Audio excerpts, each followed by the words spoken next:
Yo, what is good, quick crypto family and my coin factory family? Welcome back once more to another daily KASPA and crypto live stream.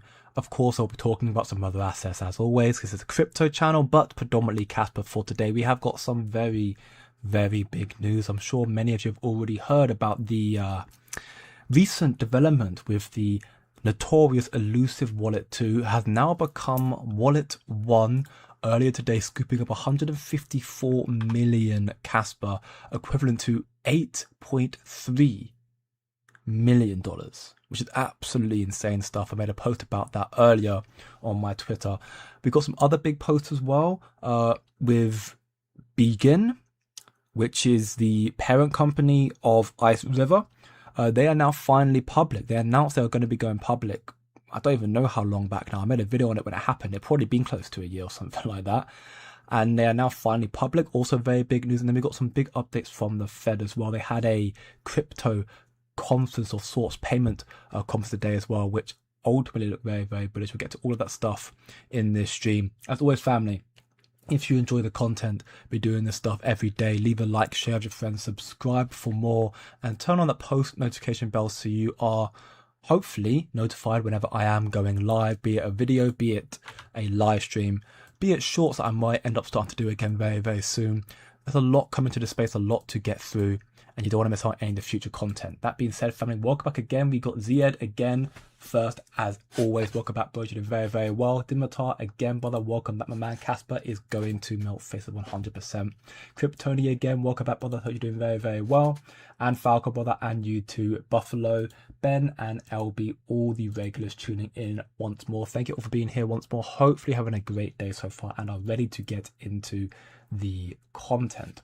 So, start off with, we've seen a bit of a roller coaster of a day with the markets. We saw Bitcoin earlier today was down about 2-3% in value, and now, or even more recently, we saw Bitcoin therefore started to reverse and start to rally, and actually went up about 3% in value, and now it's currently up about 1.08%.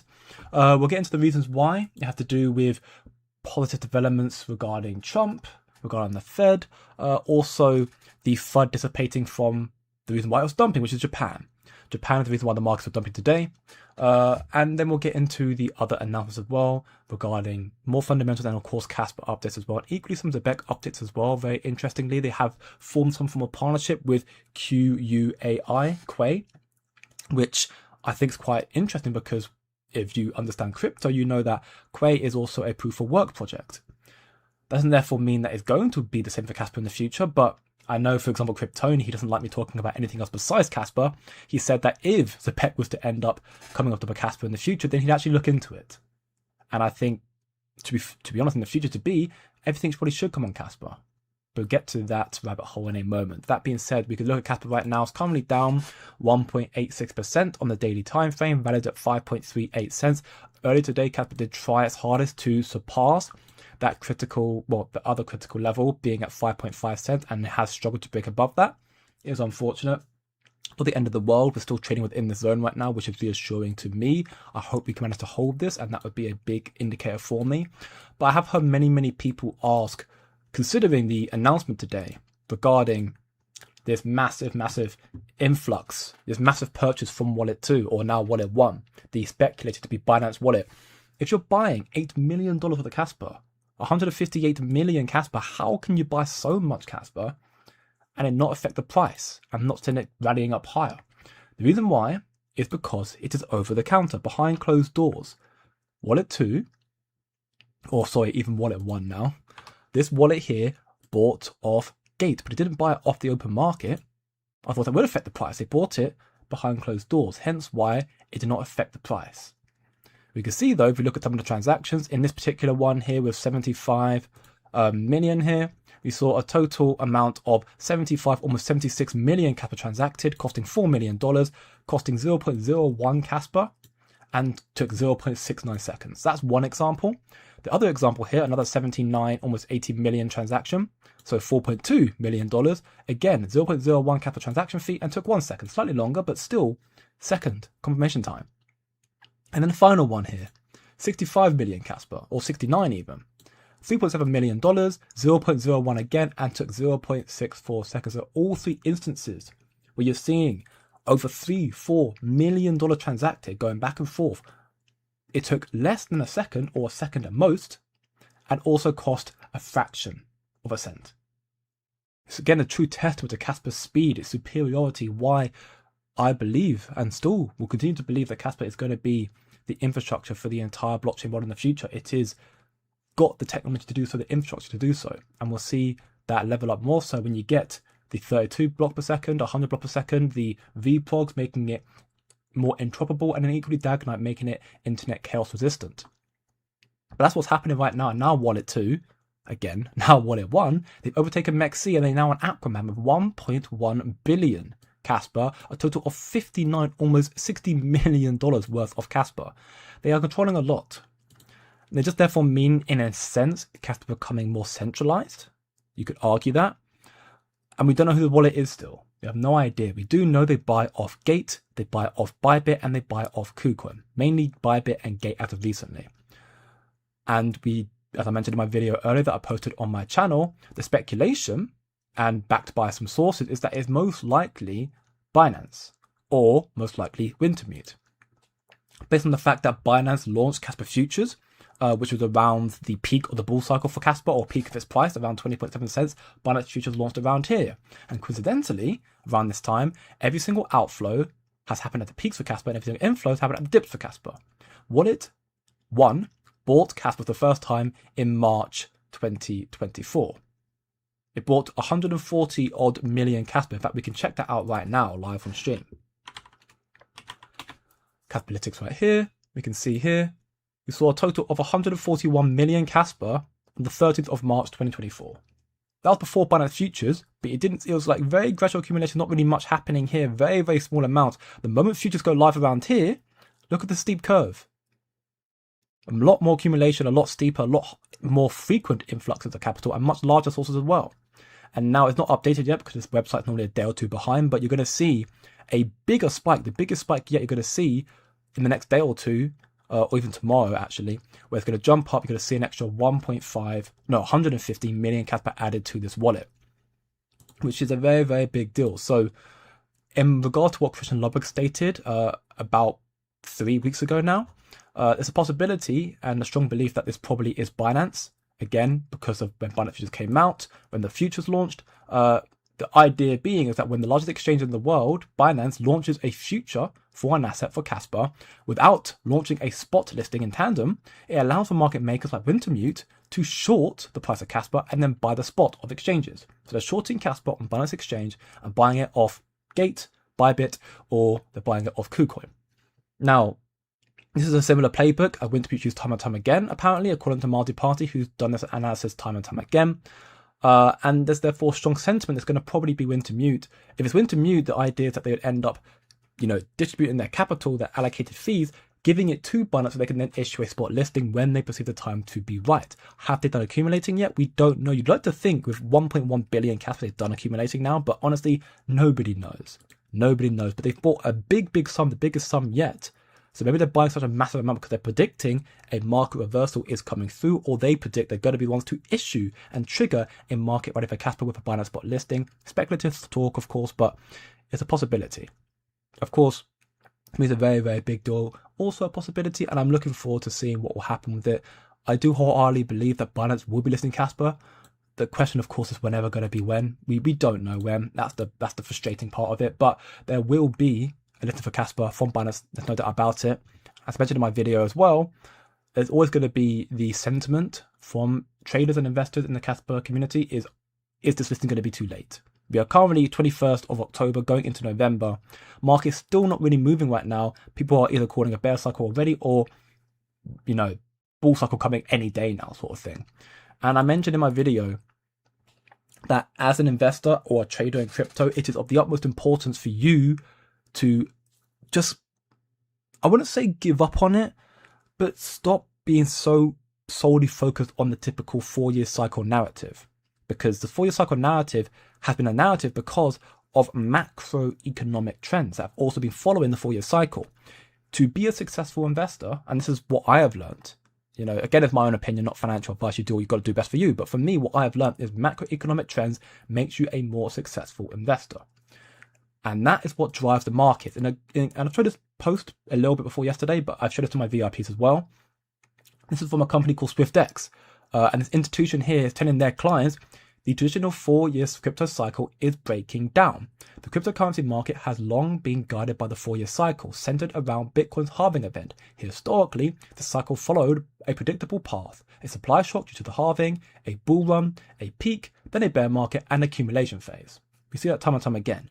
But that pattern is breaking down. Apologies. That pattern is breaking down. The 4-year cycle is becoming less relevant as macroeconomic conditions, be it institutional flows, regulatory changes, all of the rest, they're increasingly shaping the market dynamics, and they're changing how this market functions. We have rate cuts happening now. We're going to see hopefully more rate cuts coming next Wednesday. We have quantitative easing starting probably in January 2026. And you've got the M2 money supply, all being macro trends, which is also nearing all-time highs. So all the liquidity is suggesting that we're seeing increasing institutional flows. And then you've got the PMI as well. As you understand the PMI, you understand these are forward-looking indicators that also suggest we're seeing an increase in investments from businesses starting to open up their accounts more so and invest more.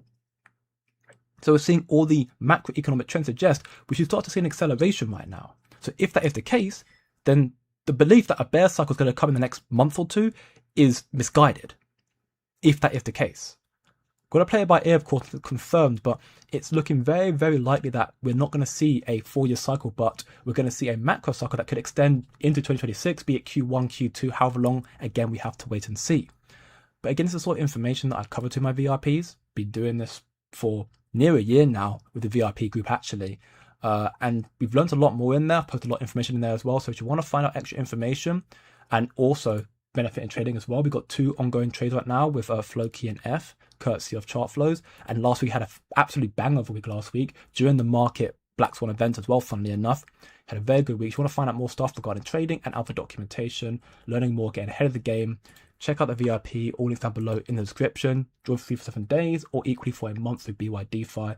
No KYC VPN and regulated exchange. All links down below in the description. If you need any help with that, you can reach out to me on Discord and I'll help you wherever I can. And that is the general sentiment regarding the Binance stuff. We've got some other big news for KASPA in the stream though, and crypto as well. So don't go anywhere because we are barely even beginning with the stream today. So to next start off here and to kind of come back full circle, and then I'll get some questions real quickly. Shy once more. Again, love or hate the man. His point here I think has so much weight and so much truth in the matter. I love it when people call KASPA, quote, old tech or quote, dinosaur chain. Currently, based rollups seem to be the only promising way to scale a blockchain, and KASPA is the only proof of work that provides sufficient throughput and responsiveness to implement them. Moreover, it is the only chain, proof of work or otherwise, that can provide the game theoretic solutions to decentralized meth resistance, Oracle implementation, and security budget. It is the only project that can fulfill the holy grail of being the world's utility chain, due to a never-ending list of innovations and ingenuities. And people are going to call it old tech because its devs aren't rushing to build something rubbish, slap on unbiased optimistic rollup that will break within a year. Get GTFOOH. Get the F out of here. There you go. I can decipher that sort of stuff, yeah. So yeah, I mean, again, I completely agree. I think that's completely right. A lot of people have been calling KASPA dinosaur chain, calling OS. I mean, I had someone relink me one of the recent videos from Crypto Mindset in regards to why he thinks KASPA is going to go to 0. And again, it's not me trying to throw shade at him at all. I honestly hope he does very well. It's not, again, the point of me highlighting this, but the point of when I watched the clip of the video he sent me, Crypto Mindset sentiment why KASPA is going to fall down is because the bear cycle is coming through in the next 2 months. But as I hopefully just showcased right now, that mindset is not necessarily going to work out this way anymore. The market has matured and evolved. It's no longer a 4-year cycle. If it is a 4-year cycle, then he's probably right. And you should be holding stable coins, but there's no guarantee we're going into a 4-year cycle anymore. So in that regard, therefore, with KASPA being such innovative technology and we're going to potentially see an extended cycle, you still got more time to see that rally happen, especially if this wallet is a Binance wallet and they're going to hopefully list KASPA soon enough. Hopefully, we like to believe this year. And then you'd see, of course, the FOMO flowing in. A listing would cause a KASPA God candle. That much I can say. Despite everything else people seem to believe, be it 10 BPS, smart contracts, VPROG, Stagna, whatever the catalyst may be, these are great catalysts. They're foundation building blocks, though. A Binance listing would cause a FOMO candle. A listing would cause a massive rally for KASPA, especially a Binance one or Coinbase one. Even OKX would be big. So that is the catalyst you'll want to look out for to see a big instant rally. But at the same time, I'm not necessarily asking for that. People are, and I understand if you are, and that's fair enough. I am happy with what's being built with KASPA right now, and I know it's going to succeed. And the longer it stays down, the more I can accumulate and make my generational retirement wealth through this project and getting into other elements of the project as well, be it staking in KASPA through dexes like Zealous or whatever it may be it through the KYC 20 space, NFTs, whatever it may be. There's multiple avenues to make money in crypto, and KASPA is trying to adopt them all. And against what's being built here is really revolutionary. And that's also proven here as well. Coinbase recently has gone down because of the AWS Amazon Web Services outage, which means multiple platforms and apps that are connected to the Amazon Web Service, they've all gone down. Along with Ethereum layer 2s, we need centralized solutions on layer 1. It's what's happening right now. And it's funny how, AWS has gone down, causing apps like Coinbase to go down. KASPA nodes, of course, not connected to AWS, they are still up. Of course, there'll be other stuff still up as well, but KASPA, of course, are perfectly fine. Messaging, Cassia messaging still up. K social media platform still up. So it leads me to believe, as I mentioned in my video, you might see again, it wouldn't be any time in the near future necessarily, because Coinbase has Ethereum and Binance has BNB, but if they don't want to have a risk of going down in the future and having security, decentralization, then you want to build on top of KASPA, especially with Dagna and VPROX coming through. It'd be in their best interest to get that front runner advantage, having a better platform to trade on top of whatnot. It would conflict with their BNB and their ERC, but it may be the necessary sacrifice to make to get ahead and stay ahead of the rest of the space. They are the biggest exchange for a reason, so it could be an idea. Again, that's very much speculative even, but we're seeing once more KASPA's superiority shine through in more ways than one. And we're even seeing in this post as well, which I have checked out. I haven't done it just yet, but we're seeing more and more Caspians, be it merchants, be it just general people, events, whatever. They are all starting to go online and, kind of post on the KASPA map, which is really, really cool as well. It does cost, I think, about $5, which is, I think, it's like 130 odd KASPA for you to, join, if you will. But you're seeing more and more people joining KASPA maps, and everyone's trying to adopt it right now, which I think is really, really cool. I'll probably do the same thing myself right now. Of course, I'll be based around here because I'm in London. But again, you're seeing this happen more and more, and you haven't got to, publicize exactly who you are and where you are. You can use an alias. You haven't got to say, I'm Jay and I'm here, right? Or I am Kryptonian, I'm here. Or I'm Andy N, I'm here. Whatever it may be, you could just say, whatever alias you want to have, and this is where you are, just showcasing that you are a Caspian and you therefore support KASPA and are located wherever you're located. You can even put a fake address if you really wanted to. It's completely up to you. I don't think you have to put your actual address. But again, I think you're seeing signs of more and more adoption coming through, which I think is really, really cool. Now I'm going to get into some more of the KASPA posts and stuff in a moment. We've got some other big stuff in regards to IGRA, into the IPO, and much more crypto posts as well. Also, probably going to get to crypto posts first because it addresses why we saw a market correction today. $150 million worth of crypto shorts liquidated because of Japan. We'll get to that in a moment. Before I do, though, let me get into the questions real quickly. So I'm coming all the way back up here. And we got Double D, welcome back, brother. Hope you're doing very, very well, my man. And LB again checking in once more. Wing Hong, we moon yet? Not yet, unfortunately, but again, the time will hopefully soon come. Welcome back, Bun. Let's go KASPA indeed. Let's go KASPA. What am I wearing? Cargos again, and a t-shirt, pretty much. Again, when I do my face reveal, which will be, it may be this week. There's a few things I want to set up. If not, again, definitely next week you'll end up seeing what I'm wearing every day. You haven't got to ask that question, so.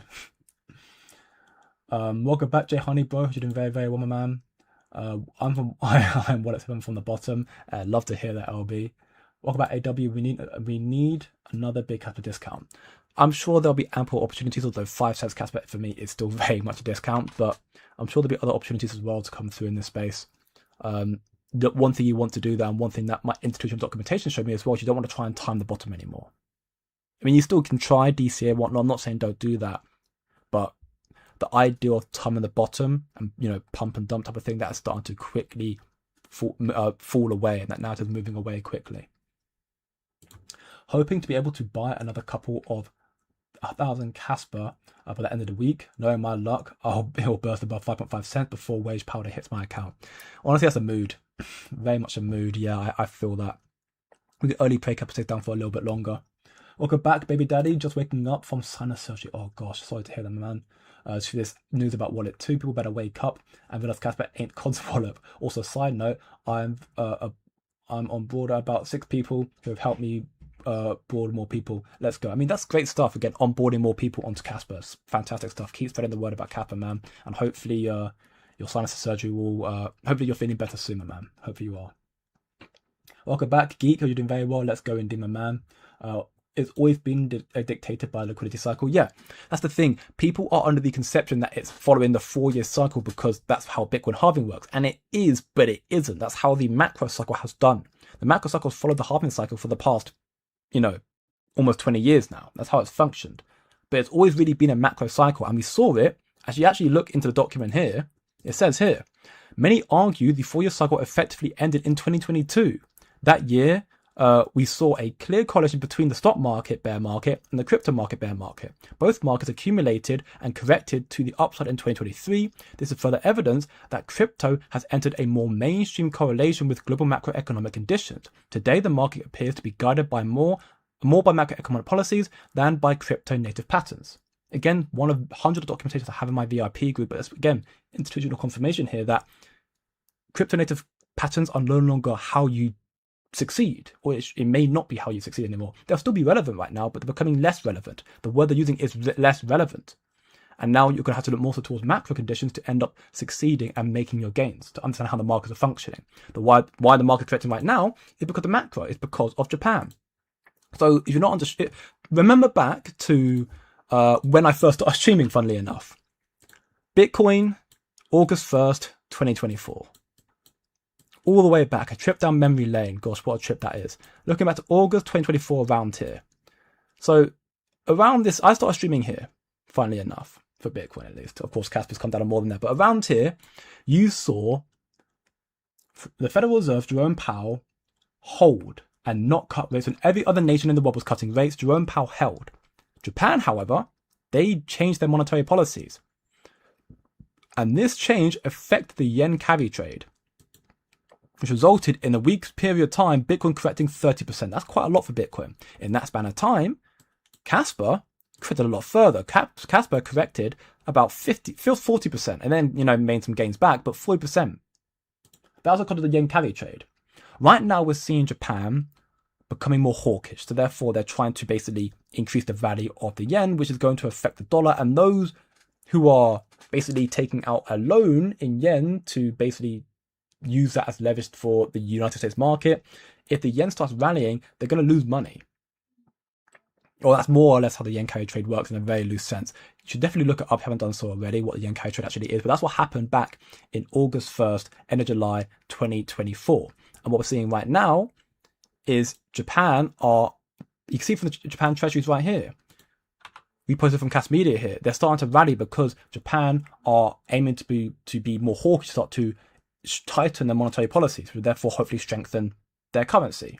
That does affect the US markets. I don't think it'll be a long-term effect, hopefully, but it is going to cause some more uncertainty in the markets in the short term, hence why we saw the markets so volatile today, and why we saw Bitcoin come down. Again, macroeconomic trends are extremely important. You need to look into them more so. If you want to find out more stuff about it, again, the VIP is available for a week for free or a month for free, which we do talk about this sort of stuff frequently in there, alongside other documentation, and again, trades much more. You can find a lot more information out in there and level up your crypto knowledge. But this stuff is very, very important. But the reason why we saw a bit of a rally as well today is because there have been some policy developments. So Trump had a rare earth deal signed to combat China's rare earth metal tariffs coming through. He signed an important minerals and rare earth trade deal with Australia, which is a pretty big deal. And also, Trump announced a little earlier today that apparently he expects to make a good deal when he meets with China's President Xi. But then we also heard that he doesn't want to, or apparently you may not have to meet him. So it sounds like Trump's going to say, we're sorting out a trade deal right now. I'm going to make a good trade deal, but I haven't got to actually meet with President Xi Jinping to actually form that trade deal. If that's the case, that's a very big deal. You know, a trade deal coming through soon. We have to wait and see how it pans out. But that is a reassuring thing. So 2 reassuring posts here. We'll get to this in a moment as well. But this is why we saw so much volatility in the market today. Japan caused negativity and fun in the markets. And then we saw Trump kind of pushing them back up again. And of course, the Fed meeting with this sort of stuff here probably also helped that as well. And we'll see, of course, where it develops from here on as well. We got the belief that the government shutdown will end sometime this week, and also knowing that the Fed meeting, FOMC meeting, will be starting next week on Wednesday as well, in the next 8 days. That's also going to be quite a big deal, and that could have some significant impacts. But the way I perceive it is, of course, not financial advice, any of this stuff, but the way I perceive it is, if we do get a hawkish Bank of Japan, you'll probably see more pullbacks in the market, more calls for a bear cycle. If the US Fed are very, very dovish, which right now they seem to be, you'll see it probably come very, very negative. People getting very, very bearish. But because the American market is shifting more towards injecting liquidity, you'll see a eventual recovery and it rallies up. If you see the Fed not as dovish as we need to be, and therefore Japan just being hawkish, the yen's rallying up, and the Americans not going to do much to counter that, you might see a significant pullback and maybe a bear cycle. Right now, things are very much seesawing. We haven't got a clear direction just yet. But the macro trends in America are suggesting good things. Japan, other things. So you've got to keep an eye on all the macro trends. Well, those are the main ones. The main important macro trends, just to list them out. Developments with Trump, government shutdown. Then equally, the rate cuts, QE, as well as the PMIs, CPIs, and job reports and whatnot. And then equally, Bank of Japan stuff. Those are the main macro trends that affect investor sentiment and affect the markets. Again, stuff we talk about in the VIP, so you can find a lot more information in live time when it happens in there. So if you struggle to find information out, there's a community there with all the information in one place. Again, with trade alerts, so you can end up, potentially making money on the side as you partake. And if they do plan it well, and equally, again, institutional documentation, stuff like this, and much, much more. We spoke about one today, which was covering real world assets again. Documentation about what they're looking for in particular, which, to quote what they said, the winners of the tokenization wave will not be those who merely issue assets, but those who are building the rails that make them usable. Infrastructure. That quote, while talking about real world assets, can easily correlate to KASPA.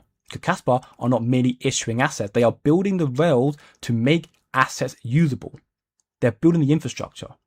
And that's what these institutions like Rebank are telling people, telling their clients. So again, documentation like that and many more interviews all available. Links are down below in the description. All stuff here. People are tuning in more and more. So if you want to find out more, again, all links down below. Go check that out. Do you think we could see a 3 cents KASPA soon? Anything's possible, brother, honestly. I think it's unlikely.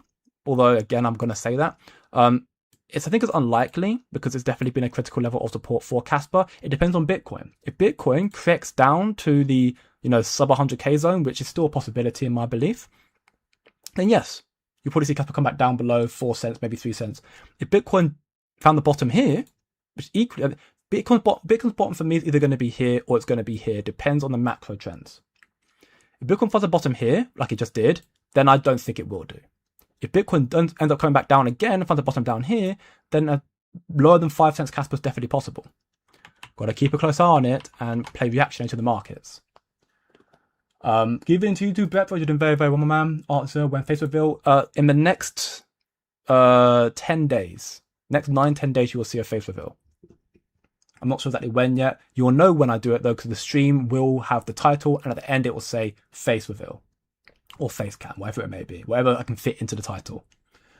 And yeah, a lot of people also have plans to buy at a lower level, and that in itself may not stop that from happening. If certain people right now are like, oh, 3 says KASPA inevitable, I'm going to buy down there, that may be the psychological brick wall that stops it from going down that far, because market makers won't let people buy it that low. So keep it up. Shy's back? No, he's not back, Erica. I know you have a lot of discomfort, if you will, for Shy. I get that. He's not back. He's always going to be a part of the KASPA family in the sense of how we are. We like the project. We believe in the project. Of course, we want to make money from it as well. He's always going to be biased towards KASPA. He was there at the beginning, but he's not part of KASPA core. So he's not in the kind of inner circle, if you will, of KASPA. But he still is just talking about how KASPA, again, it is the most innovative thing to come out. And that in itself is true. Whether you like Shy or not, he's not lying here. KASPA's not dinosaur chain, it's not old tech. It is the next innovation of finance.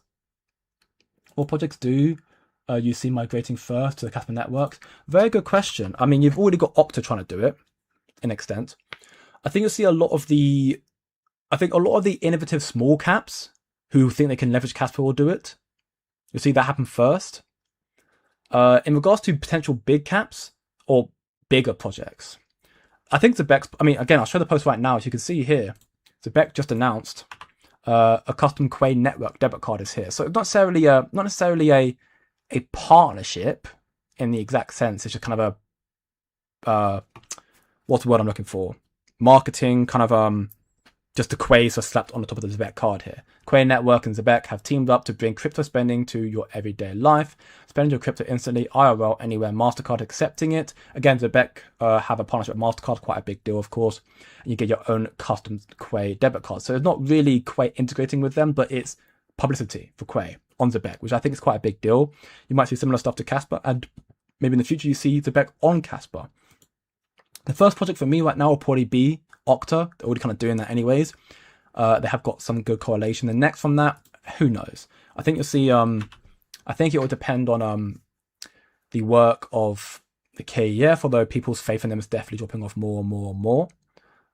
Depending maybe on IGRA as well. IGRA seems to be cooking still, although still very early doors, so I have to wait more for information on that. And then it will depend on the other projects and their willingness to, I guess, move first. There's been an everlasting sentiment for institutions that the saying that they say that they don't want to be the first mover, you still want to be late. That's the mentality they've adopted with crypto. No one wanted to be the first mover in crypto because they didn't trust it. They know that they can't wait any longer, but they want to be, ideally, if an institution believes in something and they don't want to take the risk to be first, but they would love to be second. They don't want to be first. So you have to see, it would probably be quite a tall wall, again, quite a big gap. But you have to see somebody take that leap to get on KASPA. Things work out perfectly. And then you'll see a quick floodgates opening up. The KRI may be the entry point for that, with their partnerships to PwC, Hyundai, Bosch, Eons Energy, Shell, the gate opening up for institutions. And that also with some of their partners, for example, BlackRock again, with Marathon, BlackRock also are utilizing Ondu. Maybe Ondu ends up going on top of KASPA in the future. It's just, picking out projects out in there. All I can say for sure is you'll probably see Okta first. After that, it's anybody's guess. I think you're more likely to see a gaming project after that. After Okta, you might see a gaming project, a small gaming project.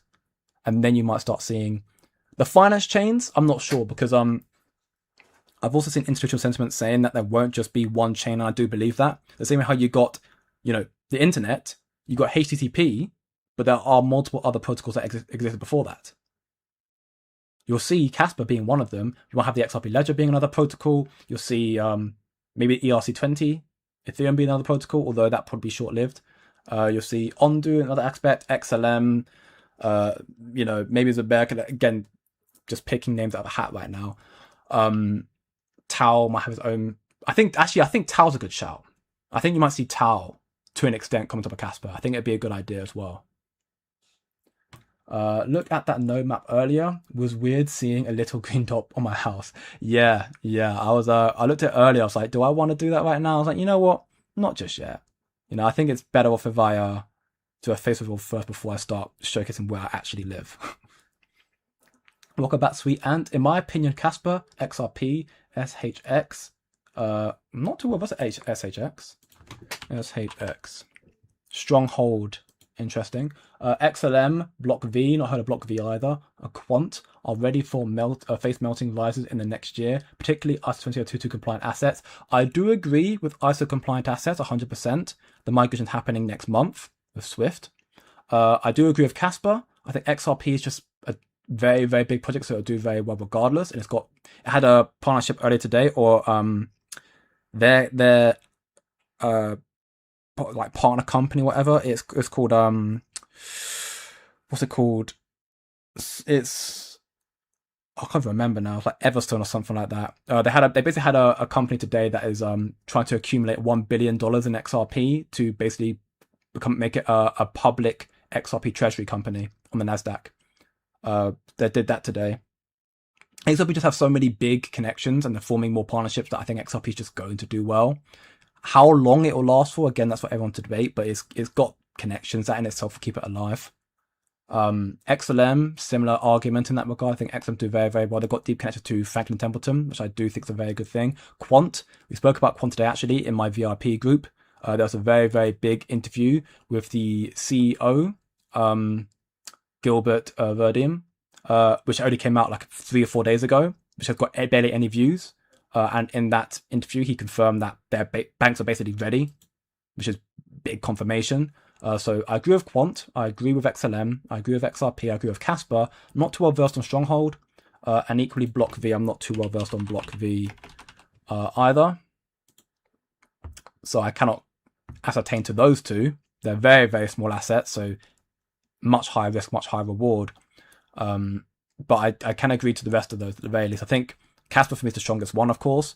It may not be the best pump out the lot necessarily because the other one have that VC backing, money pushing, printing type of gig going on. But I think you'll see KASPA definitely do one of the best, and the rest will also perform very well. Reward assets I think are all in a very strong shout, and yes, ISO compliant assets as well, also in a very good shout as well. And KASPA has a warp core for that, which is big, very, very big. Where am I in the questions right now? I am, Adira HBAR also similar reward asset. I think also in a good shout. Any updates on stablecoins? No, and that actually was something we were addressing kind of briefly, if you will, in my community. Certain members, I won't name drop just because, unless they want the publicity for that, but there was a debate going on in my community a little while back about the lack of trust and frustration that some members are getting regarding the stablecoins, because we did hear in that interview from XXIM Ankit with Johnny, the KF executive vice president, that while it wasn't confirmation, there was strong implications that stablecoins like Circle were in close talks to KASPA and KF, and they would be listing very, very soon afterwards. But obviously we're now, what, 3, almost 4 weeks now of Casplex with no signs from Circle. And to be fair, Casplex hasn't been, it's been good, it's not been groundbreaking if I'm being perfectly honest. And I think it's because of the lack of transparency. They still haven't made their source they haven't open sourced their code yet. Become 23, almost 24,000 transactions, which is kind of the lower end. They normally are doing 50k average. Now they've come down a little bit. They did recently go live on DeFi Llama, I believe, alongside Zealous as well, which is good for them. But I think the lack of transparency from Casplex has just increasingly made people frustrated, which is, that's kind of my stance on that. I'm not going to say more or less than that. So in regards to stablecoins, I'm not too sure. I did see Casper Silver made a post about stablecoins on Casplex be a very bad idea because it's better on VProgs, and that I just generally do think it's better on VProgs anyways, on the actual layer 1 as opposed to through a layer 2 that could potentially monopolize it. Potentially being the key word there. So no updates yet, unfortunately. We had confirmation, nothing's come through yet. We'll see what happens. It'll come through, AW, man. A screw of face reveal, autonomy to real flex. I mean, some people want a face reveal, and I agree. That's also why I've remained anonymous for the best part of a year or 2 years now. But as my general brand, if you will, and me as a individual, but my brand as well is kind of growing more, I think, and I know for a fact in regards to marketing, having a face out there is just a lot it incentivizes more trust. I'm thankful that so many of you just love and trust me anyways, so I don't think I need to do it. But also for the new community as well, those who are coming in, hopefully will just see a friendly face, and trust it.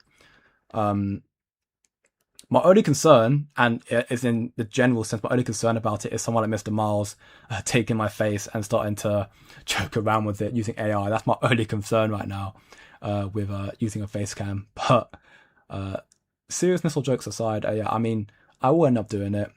People want to see my face, and I'm not as insecure, let's just say, as I was when I first started out. I'm a lot more confident right now. I feel a lot more confident in what I'm speaking and what I believe. It means I'm going to have to change a little bit how I stream, because obviously how I stream, I'm looking at, I'm looking at my monitor, my screen, but my camera is on my second monitor. So I kind of have to figure out, that's what I'm trying to figure out. I'm trying to figure out the kinks right now, basically. STBL. Is that the, something else as well?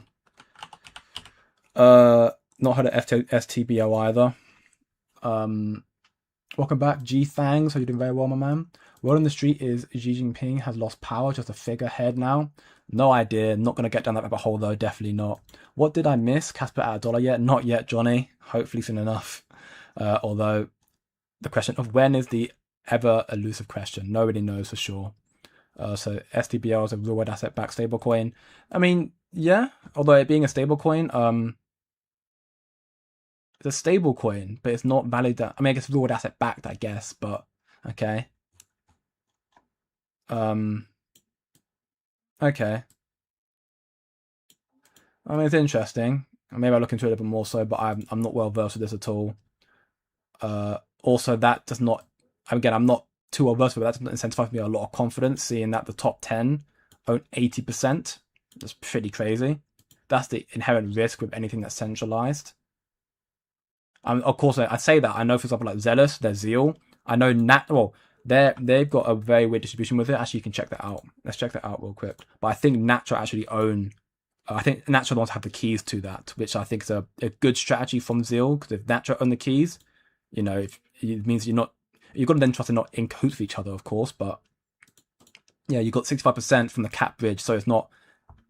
For my knowledge, therefore, it's not held by Zealous. So Zealous here got 8%. It's quite a lot, but that for swap listings and marketing, which will come through, of course, when the price rallies, airdrops and whatnot. But that cap bridge, I'm pretty sure, is the Nacho team who own quite a lot of that. From what I'm aware of. There's nothing reassuring about 47. I've definitely gone very, very far back in the questions right now, so I'm not sure what I mentioned to 47 at all now. So I apologize for that.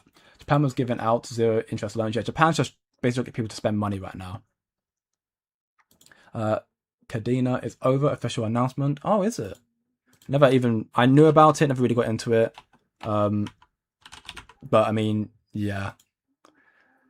Everyone was, yeah. I mean, I'm not too surprised. If you look at the project right now, it was falling off a cliff either way. If that is the truth, it was just falling off a cliff.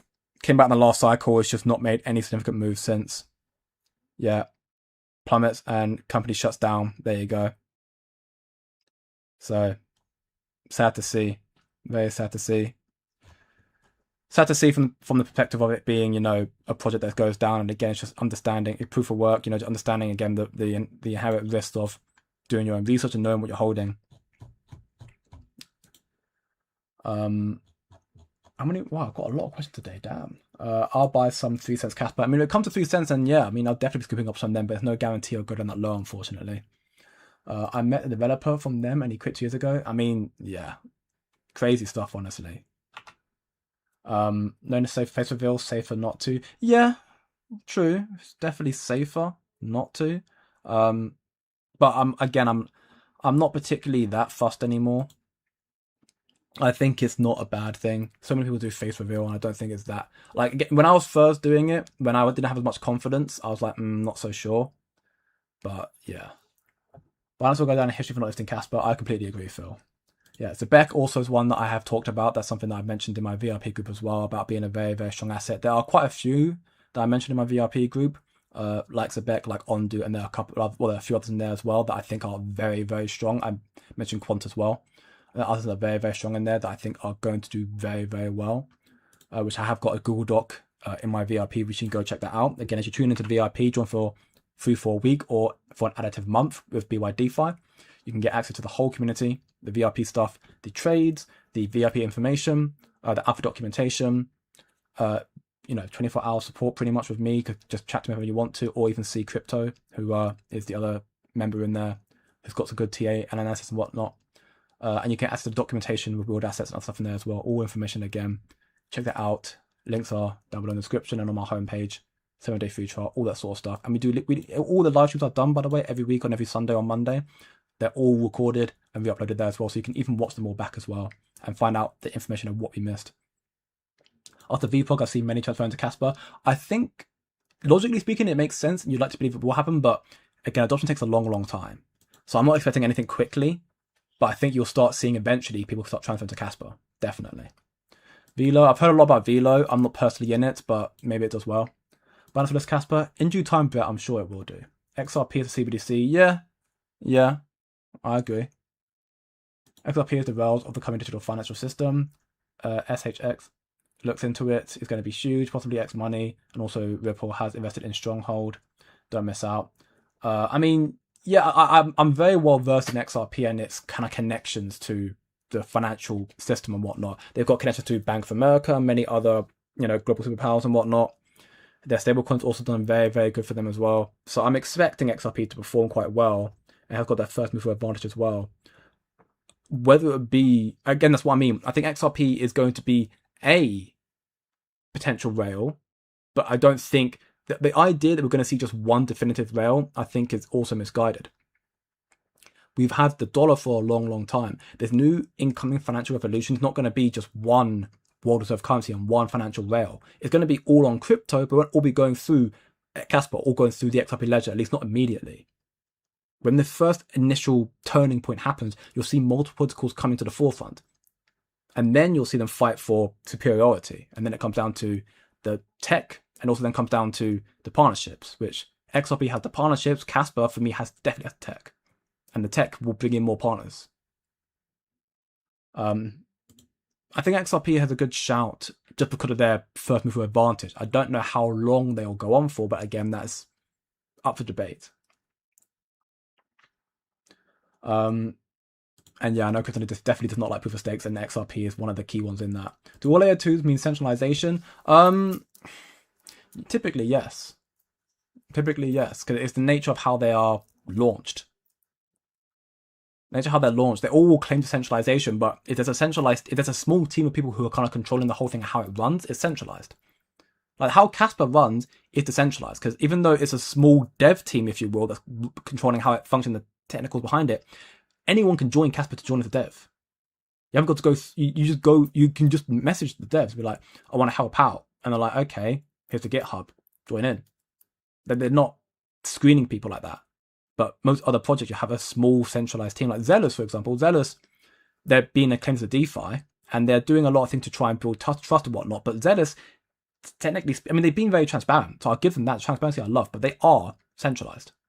You got kind of seemingly a team or the entities who are controlling it, the DEX. I'll look more into Zealous though in the future, and maybe my opinion changes on that. I'm not, again, that well versed with Zealous right now, but most layer 2s and not all layer 2s are centralized. Circle, Tether, Grayscale, things keep pushing up. Yeah, you've got many big Circle, Tether, Grayscale, all those who have mentioned KASPA are now staying quiet about KASPA. Interestingly enough, maybe it's conspiracy, maybe it's true. Arsenal versus Atletico Madrid 4-0. You're joking. You're joking. Oh no. I can't do Arsenal fans. Unfortunately, I think Arsenal are going to win the league this year, and that does upset me. I have no qualms against Arsenal. I think they're a good team, obviously. I just don't like the fans. My brother's also one of them. And trust me, I can say it. I don't like their fans. I don't like their fans. So, yeah, I'm going to hear a lot about that, I'm sure, over the next few weeks. Does KASPA have a privacy token like Zcash or XMR? I don't think yet. We might see developments of that come out in the future. okay, yeah, the crypto says not necessarily layer 2s aren't always centralized. Two competing projects add to decentralizing the currency. Yeah, that's actually a very fair point I didn't consider. It's a fair point. Two decentralized, two competing projects add to decentralizing the currency. That's a very fair point. It depends on, again, it depends on the exact infrastructure and how they're set up. Don't show your face and disappear like crypto, Chris. I won't. Trust me, I won't. If I am going to be disappearing for an extended period of time, there'll be an announcement on my Discord server, my free server, and you'd find out when I come back. But I wouldn't intentionally take an extended period to leave. I've been doing this for over a year, pretty much every single day. The times I haven't been there through family crises, pretty much, and that's the only time. Or a wedding. Otherwise, I've been here every day, whether I'm sick or whether I'm markets are good or bad. I'm always here. So Faith Reveal won't stop me from coming on stream. Trust me. I'm here to invest in what is most plausible as the next world currency, free from the chains of government and institutions, like for themselves. Yeah, very fair.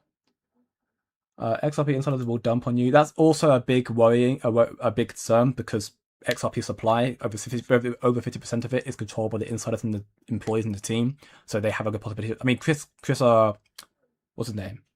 Not Chris Larson. Is it Chris Larson? Yeah, Chris Larson, the co-founder, he's been dumping a lot of XRP near the tops. You see that time and time again. There's no guarantee about that. Right? I don't know what the general public's opinion on me and my looks. So also don't know, and also in that regard as well, I know it's growing more and more, but the general crypto space and investment space for females is actually not that big. I know I've got some in this community. Mila, Erica, there's also Queen, and there are some others I'm sure as well. But I don't. The space is predominantly dominated by men. That might change in the future, but you know, it's up to you anyways. We support you. You're wrong for sure. I appreciate it very much, AW. I will be going Faith Cam. I promised it. I will do it. But I appreciate the fact that people are also not demanding of it so much. Like, as you do it, cool. As you don't, it's what it is. We're all crazy until we are not. 100%. 100%.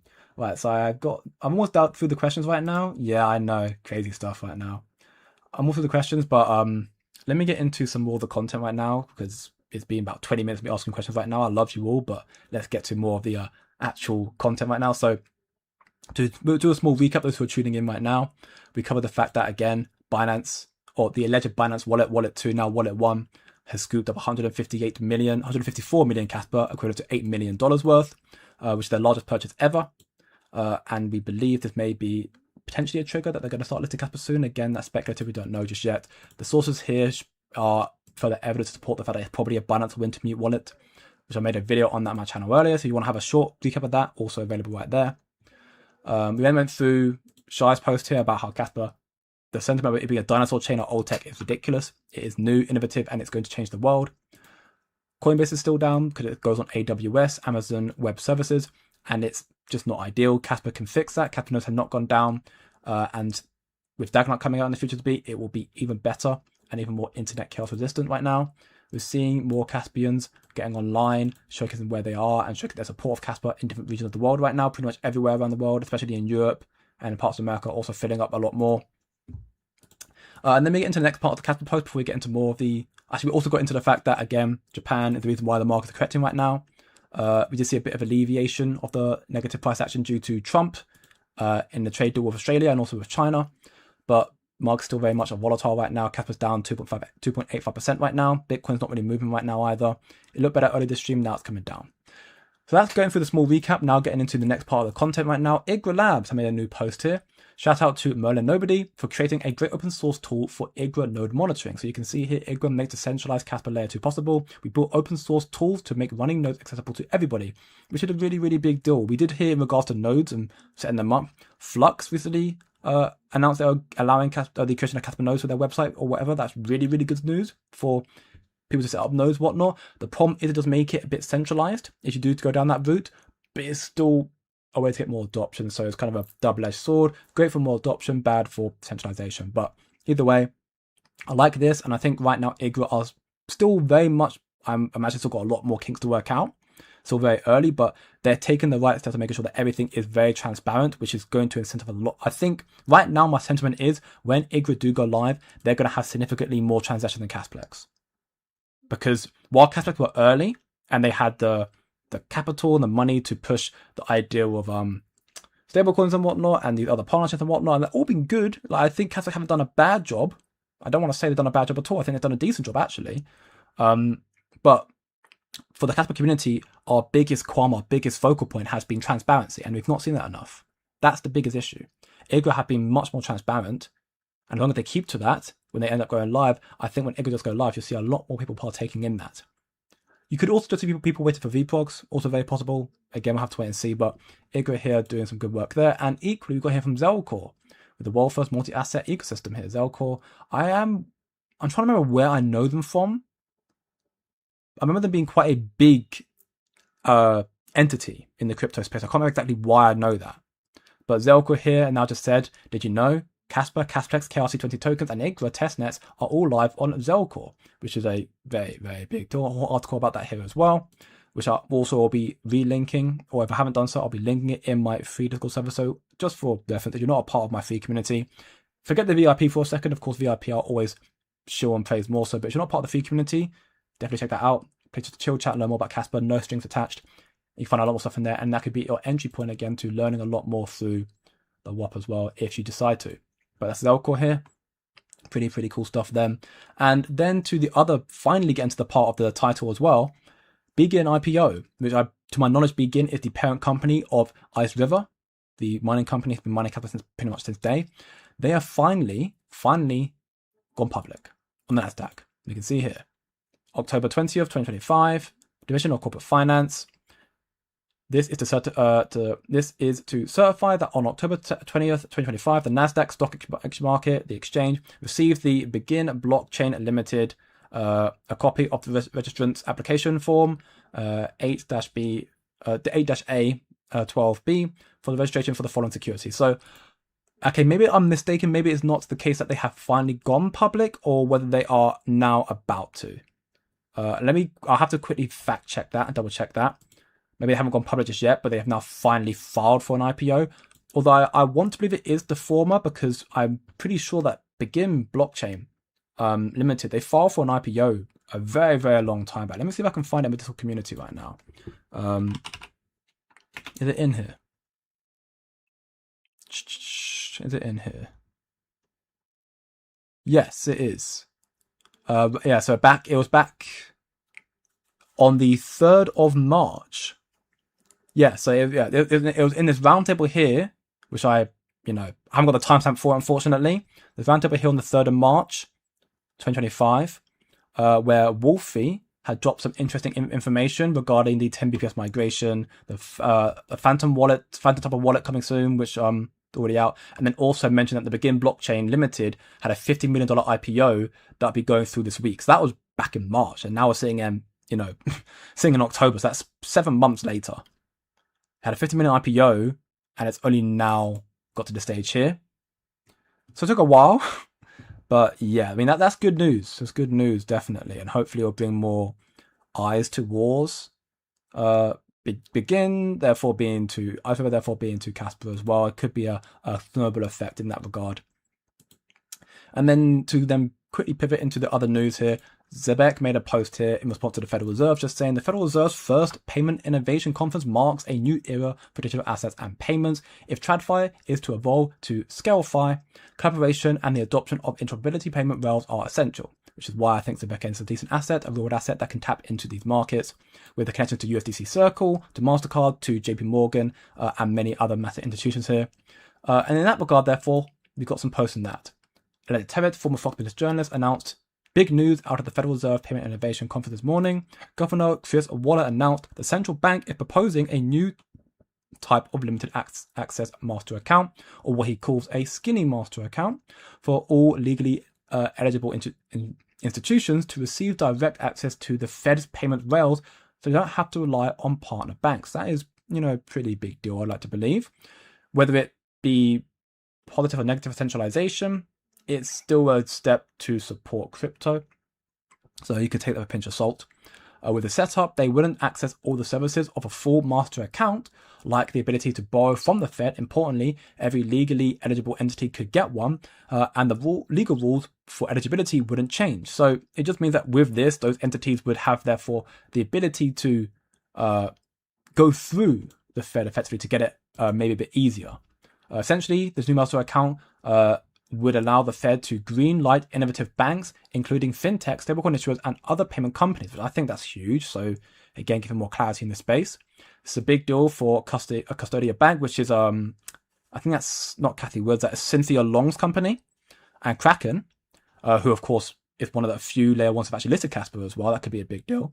Which has spent years trying to get a Fed master account, with Custodia even taking the Fed to the court. It could also speed access for companies like Ripple and Anchorage, which applied this year, which, if I'm being honest, I think both will get it. And we can even hear then in this interview with Christopher Waller, his interview here talking about this sort of development. This is an acknowledgement that DLT, distributed ledger technology, and crypto assets are no longer on the fringes, but are increasingly woven into the fabric of the payment and financial system. So crypto is taking over. It's not if, but so maybe it's absolutely going to happen. Listen very closely here to Christopher Waller. I wanted to send. Good morning. All right.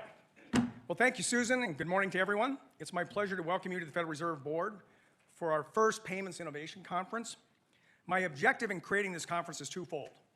First, I wanted to have a conference that focused on the new technologies that have come from the DeFi and crypto worlds and how they are entering into the mainstream payments ecosystem. My goal is to have a vibrant discussion about payments between traditional payment incumbents and the new entrants from the DeFi world. Second, I wanted to send a message that this is a new era for the Federal Reserve in payments. The DeFi industry is not viewed with suspicion or scorn. Rather, today, you are welcome to the conversation on the future of payments in the United States and on our home field, something that would have been unimaginable a few years ago. My view for the Fed from now on is embrace the disruption, don't avoid it. As you know, we are well into a technology-driven revolution in payments, and I'm here to say that the Federal Reserve intends to be an active part of that revolution. A number of technological advances are transforming the payment system. Stablecoins and tokenized assets, making use of distributed ledger technology, the rapid adoption of artificial intelligence AI, and increasingly the convergence between these innovations and the traditional financial ecosystem. This includes the institutions and infrastructure that our economy has long depended on to operate a safe and efficient payment system. And yes, this also includes the Federal Reserve. The revolution in transforming payments is demanding change everywhere. And I will say more in a moment about some new ideas that the Federal Reserve is studying to support those innovations. I have spoken before of what I see as the two broad models of payments innovation in our market economy. The first is private sector-driven innovation. Most innovation comes from the private sector, which is motivated and best positioned to allocate resources and take risk with new technologies. The second model is when public sector entities, such as the Fed, build platforms and provide services that enable the private sector to more readily and rapidly expand new services to its customers. This should be done rarely and in limited circumstances where it addresses a specific market need. The posture of public institutions, including the Federal Reserve, should be to acknowledge and embrace private sector innovation that can improve the payment system while preserving its safety and stability, which are as essential to the new generation of innovators as they are to legacy institutions. Now let me pull back a moment and remind everyone how we got here. Since nearly its founding, the Federal Reserve System has worked to facilitate payment and settlement system efficiency alongside the private sector. From the beginning, the clearing services provided by the reserve banks obviated the need for daily movements of cash in armored cars with heavily armed guards. Long before we started speaking of the payment rails that are facilitating the kind of innovation we're discussing today, the Fed was running trains on steel rails to deliver and clear paper checks traveling across the country. FedWire began conducting interbank transfers through telegraph wires in the early 20th century. Fast forward today, where we have multiple infrastructures that settle interbank transfers in real time. Today's conference will focus on private sector-driven innovation. We have assembled 100 private sector innovators who are leveraging cutting-edge technology to create new possibilities in the payments landscape. Our panelists are engaging in integrating traditional financial payment rails with distributed ledgers, developing new products and services in the digital asset ecosystem, and leveraging AI in the payment system. It's worth noting that the firms engaged in these activities include banks, asset managers, retail payment firms, technology companies, as well as crypto-native fintechs. This is an acknowledgement that distributed ledgers and crypto assets are no longer on the fringes, but are increasingly woven into the fabric of the payment and financial system. Now, I thought that was a pretty big deal. Whether you agree with the whole statement or not, he is someone who has a lot of influence, a lot of pull, a lot of power. And the sentiment that crypto, again, is no longer on the fringes, but it's increasingly woven into the fabric of the payment and financial system, and it's accelerating its adoption, is again proof of where we are going. That's also why I'm going to try and pull up that other post that I mentioned a while back. But I've scored on quite a bit on my page for it. But the post about price being basically irrelevant here is a post from Signum Bank, again, one of my institutional documents here, where it states in this quote here, but I've got to say it here: price volatility and regulatory implications dominate the public discourse, but these are only surface distractions in what is becoming the foundational layer for the next generation of financial market infrastructure and innovative technology. Banks like Signum and many more, be it the Fed as well, as you just heard from Christopher Waller, these are people, these are entities, institutions, these are enterprises who are telling their clients, telling the world now at this point, although they're being more honest with their clients as opposed to the whole world, but they're telling the people that if you want to succeed, stop looking at the price, or not stop looking at the price, but stop being so haggled and whole focused on the price.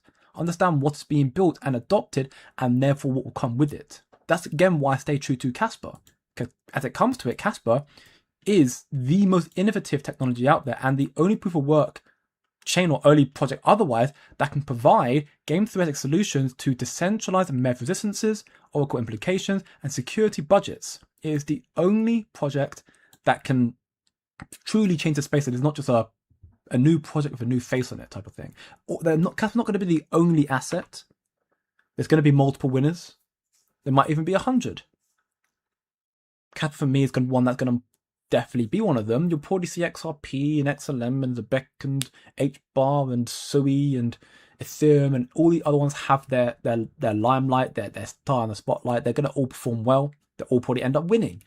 Their longevity is something else to question. That's completely down to you and your own research and your own investments and your decisions. But for me, KASPA it is most definitely being built to last and to stay true to the original ethos of why crypto was created. A hedge against centralization, a hedge against the unfair monetary system where the baby boomers and the rich just accumulate and hoard all that wealth. But also where they can't, with crypto as well, they can't affect you as significantly. Of course, it's become that case now because crypto's become very centralized. KASPA for me is one that stays true to the ethos of decentralization. And that's why I remain true to this project. And again, when I'm looking at institutional documentation, which I'll showcase this one very briefly on stream. One I showcased earlier. This is talking about real world assets. So, not necessarily correlating to KASPA in itself, but I still think very important here. If I go to page 17, that's not page 17. That's page 17. It says here, as we look along, tokenization is following a similar path, adoption is slow, credibility is building, and infrastructure is incomplete. Once essential hurdles are sufficiently lowered, not necessarily limited, financial utility and unique to tokenization asset grows, and liquidity hits a tipping point, growth will accelerate rapidly. And again, again, similarly to what I was trying to say earlier, in regards to the fact that, it's better if I go to page 53 for this. That's the quote I wanted to actually find, not the one I just said, because I'm a moron.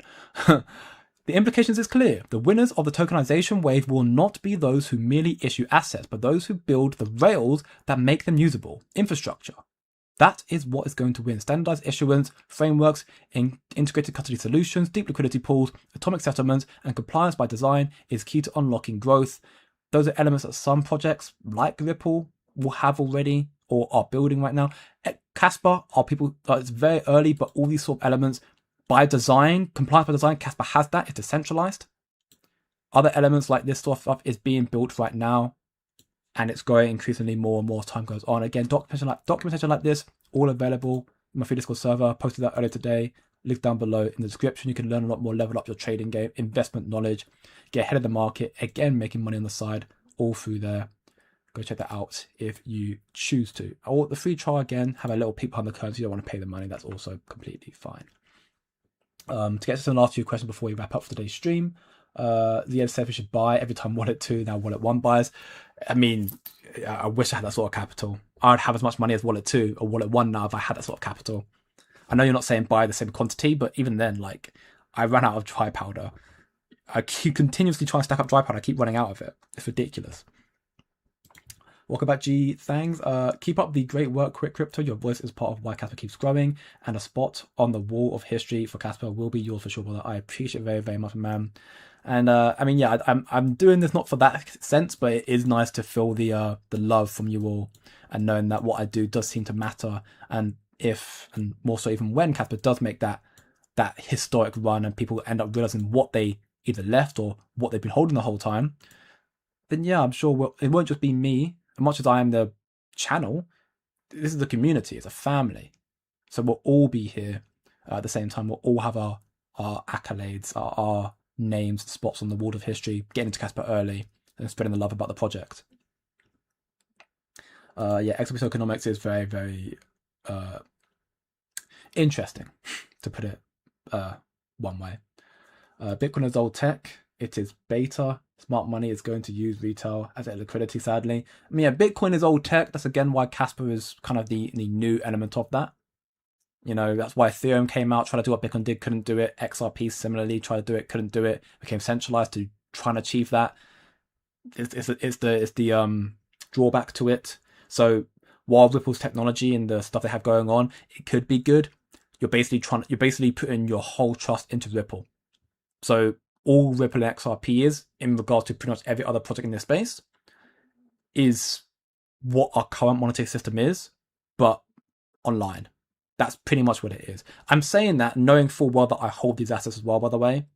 I hold XRP, I hold Zebek, I hold Ondu, I hold some other reward assets, I hold some other projects as well, Sui. I know they're centralized. I know they're proof of stakes. I don't trust them, but I see them the possibility to make money from them. That's why I'm holding them. KASPA is the only one that I have a lot of trust for because it's decentralized. It's fair launch, it's proof of work. It's no pre-allocation, no VC backing. It is true to how crypto should have been and how crypto should be. And therefore smart money, because of how KASPA is being currently utilized, smart money dumping and using us as liquidity is significantly harder, if be it all impossible for KASPA right now, because it's not got those other entities who control over 50% supply. Now Bitcoin not going anywhere. I mean, maybe it won't, maybe it will. I think it depends again on how profitable the mining becomes. Of course, it's still got a lot more halvings to go, but again, maybe KASPA makes Bitcoin redundant. Maybe it's something else, who knows? XRP is not decentralized. Hate to break it to you, geek, but XRP XRP is not. Yeah, XRP is definitely not centralized. I agree. Yeah, sorry, I thought I read that incorrectly. Yeah, XRP is 1000% not decentralized. I completely agree.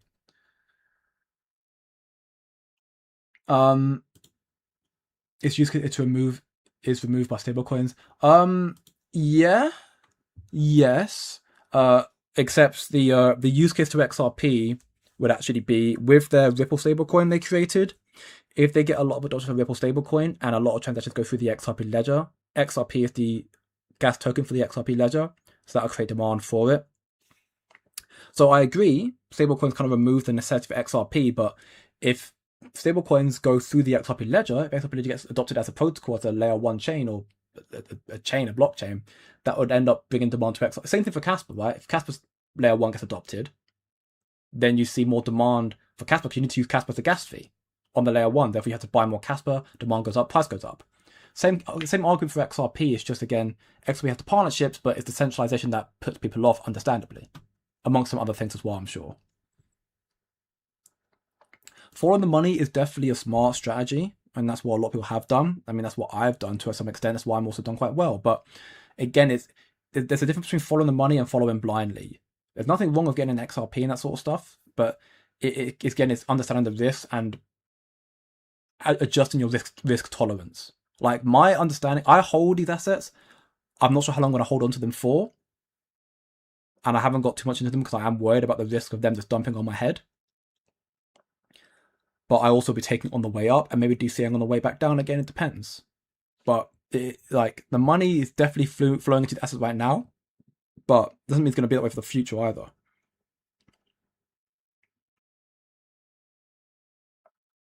KASPA will be privacy by choice when ZK rollouts are implemented on the layer 1 with Dagonite. Also good theory.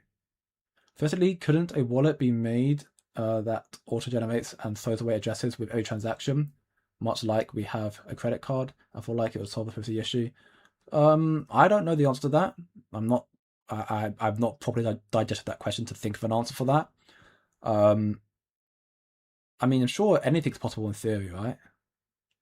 And yes, I very much again appreciate you very much, Cryptony, for the shouting out all the links in the chat to BYDFI, the no KYC, no VPN regulated exchange that we are currently affiliated with.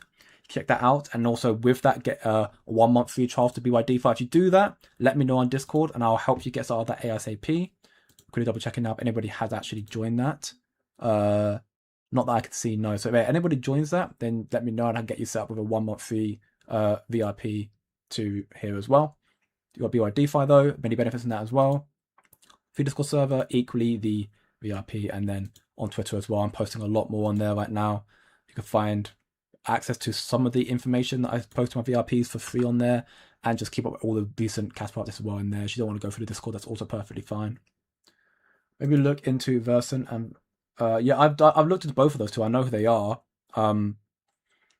Again, I know who they are. I haven't paid too much mind to them. I mean, again, I'm not against the possibility that XRP is going to do very, very well, or going to do very, very well. I just understand the risk with centralization.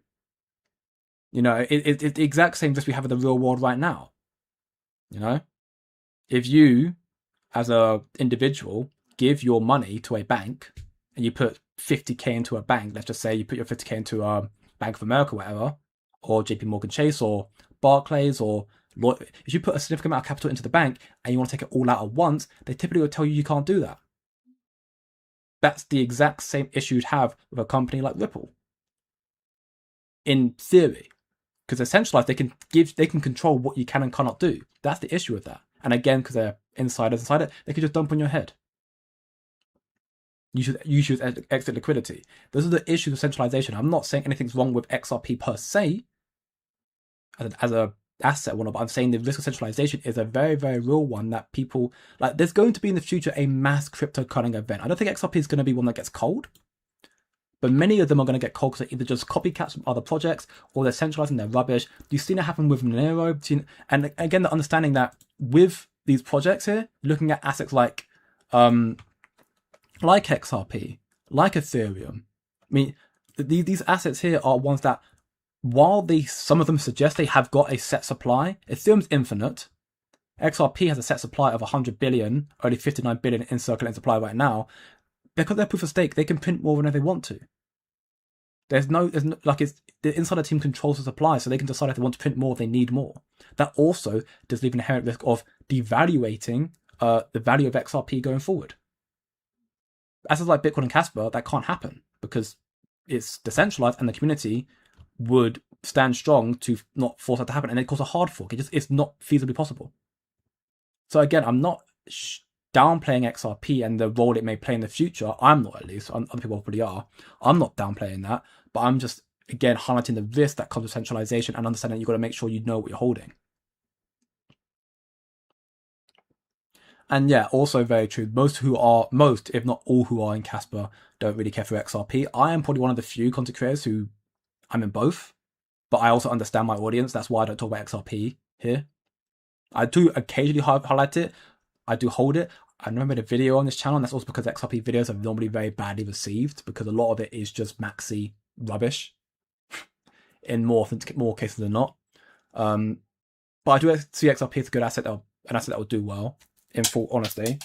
And I think assets that are also in the real world asset space, like Zebek, like Omdu, like Quant, and many others that I've also mentioned to my VIP community, are also in a good shot to do very well. The gains I make from those I either I'll hold or I'll most likely put them back into KASPA, because I think KASPA is again that safe haven for me that's going to just actually take over the space properly.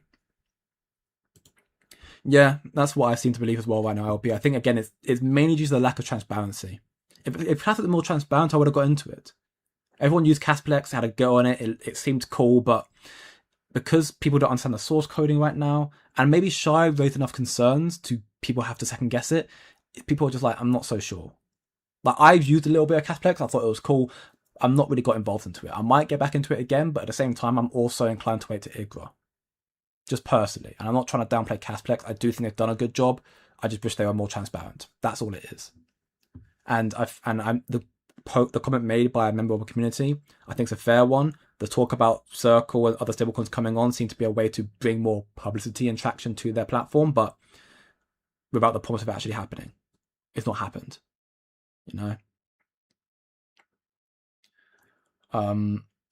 Caspec centralized is awkward. Yeah, that's again, the Caspec community don't. That's the one thing you got to understand. No matter what you're shilling in the community, which I'm happy to talk about whatever. Again, I'm not. I mean, I very much wholeheartedly believe in centralization, but I also very much understand that the risk that comes with centralization. I do hold other assets. I've been transparent about that. I'm not being transparent on all of them because, you know, some of them are VRP exclusives. But in this community, the same reason why we don't use Casplex because it's centralized. We don't really, most of us don't like talk about anything else besides Casper because they're centralized and therefore they're not trustworthy. Most who are in Casper right now are in Casper because they don't trust centralization. Most who've gone to Casper right now gone to Casper because of Bitcoin, not because of XRP or any other asset. Yeah, that's pretty much what it is. I mean, again, I might be I most definitely am the anomaly in this community. The fact that I do talk about other assets, but again, I'm a crypto channel, not a Casper content creator. I'm more so a crypto content creator. I've been totally talking about Casper, but I do hold other assets. But I also do reiterate time and time again, these are the risks with them. Understand your risk. The real world asset document I made to my VIP community, I gave a deep dive about all of them, their partnerships, you know, what their benefits are, what they do. But I also gave the negative rumors about them, what they apparently have done badly, and also put in the tokenomics. So people have to understand if they're investing into this project, this is the risk they're taking with who controls the supply. So again, there's something else that is, whether you like real world assets or not, you can get a deep dive into the projects on these projects that I have been looking at with my community, the risks that come with them, and decide if you want to take a hedge on that or not. Again, that document is available to those who are part of the VIP community, and the link to join that again in the description. But there are risks to centralization. You've got to understand that. Yeah, very much here at the end, Greg, but it's all good. Just answer some questions real quickly before we wrap up. It's been a bit of a long stream today, but feeling good about it, I guess. So I figured I'd do that. I'm not sure tomorrow will be as long, but we'll see. BlackRock is involved in mining Casper. Any asset that is going to make money, smart money will have its fingers in. That's the truth about markets, crypto or regular. Yeah, very true. Very, very true. I agree.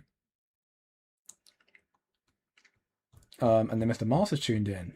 Welcome back, bro. Been a minute. Won't Catholics do the job? We're not sure what that's in response to. Need to double check. I think I missed a question here. Maybe the question's not showing off my stream. I can't see the stuff there. BlackRock is so much involved in Bitcoin and can fork Bitcoin. I mean, it is very involved in Bitcoin, but it's not own enough Bitcoin right now to fork it. BlackRock does not own enough Bitcoin now to fork it. And again, that could cause issues. It can't do that. It might happen in the future. That has been a talking point. That actually is an interview. Let's see if I can find it. I'm not going to show it on stream.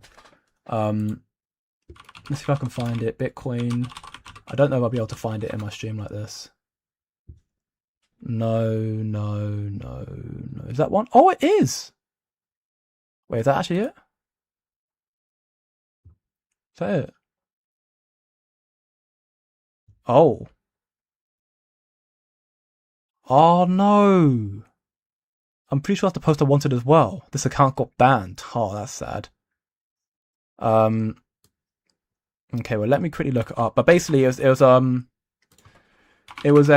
interview with the co-creator of Bitcoin,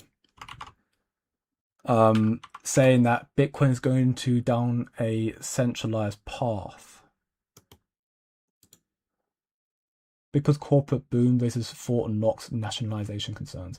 I'm going to try and find that interview if I can. I mean, the interview was actually this post here, I'm pretty sure, but the account's been suspended, so I can't even check it on stream, unfortunately. Should really have downloaded that. But yeah, there basically was a concern from one of the, Bitcoin co-founders, if you will, saying that there is an increasing risk. I've spoken this in KASPA channel before, actually. There's increasing risk because Bitcoin becoming more centralized because of the increased institutional adoption. So, it may happen in the future, but BlackRock right now don't have enough to cause that. And yeah, crypto is just talking about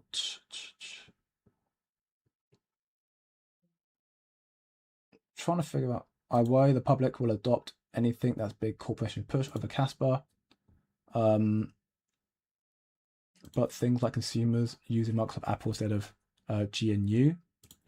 And it's like, because Apple and Microsoft are layer 2s, they are built on a hardware, Intel, AMD, Gigabyte, Samsung. And applications like Google Chrome is a layer 3, adds more functionality, but it's built on top of Windows, which is built on a hardware that understands it. Oh, wow. I mean, yeah, it's a very interesting breakdown. Good thing I made you a mod, huh? Answer questions that even I would not be able to answer, if honest. It makes things very easy to understand. Yeah. I mean, yeah, I don't think it would benefit KASPA really, because Kadena was not really a contender in my opinion, but it has just rugged now, so yeah, it's definitely, gone, to say the least. Most valuable companies in the world are the ones that can build the hardware. Yeah, exactly. The most valuable companies are the ones who can build the hardware. That's why I think KASPA is such a strong spot, because it can build the hardware for everything else to run on top of it in the future. Welcome back, Donald Holding, bro. King KASPA indeed, Well, I didn't Marathon mine Ethereum when it's proof of work, and I didn't mine Dogecoin, didn't mine Litecoin. They've only diversified once, and that was to KASPA. That tells you a lot. It got rugged. It just got rugged. It's sad. They announced it as over. I'm not here to XRP, I have diversity. I'm here to make money. I'm also here to fund institutional money. Yeah. I mean, again, that's similar to what I'm doing. Of course, if you're going to start talking about sort of stuff in this chat, you'll probably not get a lot of support, because again, this community very much is KASPA only, which is fair. What I built the community on. Of course, I'm trying to branch out a little bit, and you can see from this thumbnail, it's not only KASPA, it's also got Ondo in there, it's also got Zebek in there, it's also got Octa in there, and the question mark currency. So I'm diversifying a bit. And again, in my VIP community, while again those who joined are KASPA holders, they've learned a lot about other assets in there, and they have even diversified, starting to hold other assets to make passive gains. Their own choice, of course, to do that, but I think diversification is quite a key part, and that's what I do as well. Welcome, Mr. Marsbo. It's been a minute though. Sorry I joined late. Welcome, Rosa. You're doing very, very well. What do you think about the wallet one? I think it's probably Binance. I made a video on my channel about that probably about 3 hours ago now. Let me quickly refresh my page actually. How long has it been? 2 hours? 2.5? 3 hours. Yeah, 3 hours. I made a video on it. I think it's probably Binance, if I'm honest. I think it's probably Binance. I think they bought 140 million KASPA back in March 2024, and they've been buying incrementally since, and then they just bought 154 million now, the largest purchase ever of KASPA. Not money-wise, we would have spent more money back then, of course, because it was more expensive to buy KASPA back in March, back here. But either way, they bought the biggest size of KASPA to date to get over Aquaman status and become wallet number 1. So for me, that might be a trigger for, again, they've now finally got enough, they accumulated enough, and now they're ready to start actually issuing and using that capital for a listing or something. That would be a theory of mine.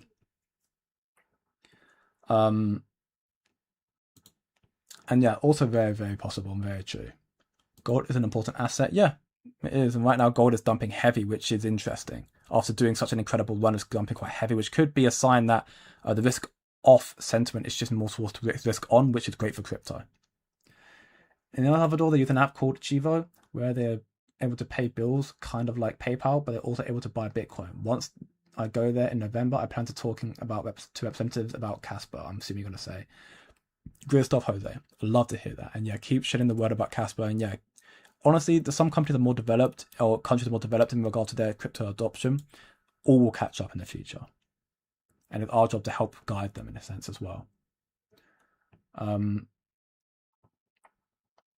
not a big fan of mouse support theory, but I love to be wrong about it. Yeah, I mean, I'm indifferent about it, if I'm honest. Mr. Miles, BlackRock has its hand in that one. It's not convenient to buy a bunch of new miners for new coin. It's not convenient to buy a bunch of new miners for a new coin and run electricity for something they believe isn't special and going to do so. How do I join the VIP on a free trial? Can you let me know and the steps? Yeah, so I mean, if you just click on the link down in the description, you get sent straight to the checkout. And when you sign up, it'll probably say like after the 7-day free trial, you would end up paying. But of course, if you really if you don't feel like it's right for you after the 7-day free trial, you can cancel ahead of time. But as soon as you do that, click on the link down below, you go straight to the checkout and you get the 7-day free trial automatically. You join the community. And if you want the extended 1 month, then you can check out my free Discord server here. And in the free Discord server, you can find the Get VIP Access channel right here, where you sign up to BYDFI and you click this link here, which will send you to, well, it's my partner link to BYDFI. You do that, you deposit at least $100 into your account, you verify a BYDFI account by the button below, which is here, your UID. And if you do that, then you message me on Discord that you've done it or need help doing that, and then I'll just give you the access for 1 month for free as well. So those are the 2 ways you get a hold of that, potentially 5 weeks free trial therefore, to give you as much exposure as possible. And then if you think it's right for you and you think you can end up benefiting more so, then we'll more than welcome you there, because we're trying to teach a lot more in there. Talk about reward assets. We talk about AI very soon as well, also being a very big market. Again, more developments regarding assets. I mean, again, just to showcase another thing real quickly. Again, the trades have been coming through. The trades look very, very good. So you can also partake in that if you feel the need to, again, at your own risk, of course. But we spoke about which one I want to showcase. This one, sure. This one very briefly again. This is one we spoke about also yesterday in our VIP group. Again, another one from Signet Bank here, but this is just going to showcase the title alone. But this is just, for me, 100% proof that institutions, they don't want to sell their crypto. You've got Swiss bank Signum launches Bitcoin Alpha Fund in collaboration with Starboard Digital to generate yield on Bitcoin. They don't want to sell their assets, sell their Bitcoin. They want to find ways to actively make money while still holding on to it. They want to make gains with it. They want to put it into a liquidity pool to stake it, to make passive money on it without selling it. That's also that from what I saw from videos like this. Another one that I posted in my VIP group here. I'm not going to play it, but this video here only has 178 views, posted 3 weeks ago here. Interview there with, BlackRock involved and many other massive TradFi companies. They're all talking about the so-called superpower of cryptocurrencies and digital assets, and it is again talking about earning yield on it. And that stuff we're trying to learn more on there as well. Just again, trying to teach more knowledge in there. Again, that's up to you if you want to find out more about that. But the links are down below in the description. Again, if you need any help with that, you can reach out to me on Discord. The way to do that would be to join the Discord server. And then you should go to my name up here and then message, because as soon as you join my server, I imagine you'll get a lot of scam people trying to add you, because it's just what happens. You click my name up there, message me, send me a request. I'll then add you back as long as I know you're part of the server, and I help you up where you want to. But be very careful about scam accounts, because of course it's unfortunate that they don't join the server anymore. I can't stop them. Unfortunately, they'll try and add you. They'll know that I'm there. So just make sure you add me first. Or just just remember, for the most important part, I will never send you a friend request or a message first. I will never do that. If you're worried about potentially being caught out, you can add me, and then you have my real account. That's fine, and I'll add you back, and then you know that it's not me messaging you.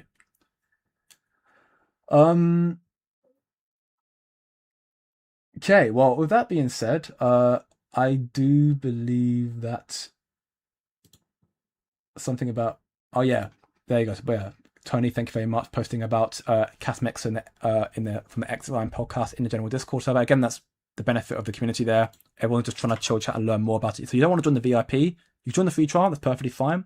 But if you don't think it's bad for you, then tune out to the free community and learn more on there either way. But you can level up a lot more and learn a lot more in the VIP as well, of course. But that being said, quickly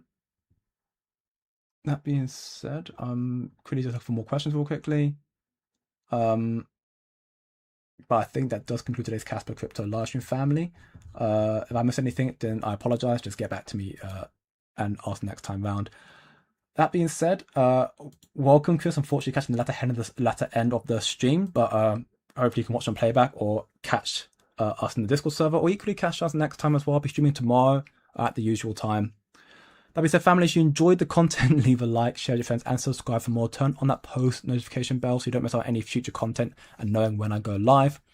If you, again, want to find out more, check out the free community, equally the VIP and BYDFI, all that sort of stuff, links down below in the description. Have a great day, good evening, and good night, family.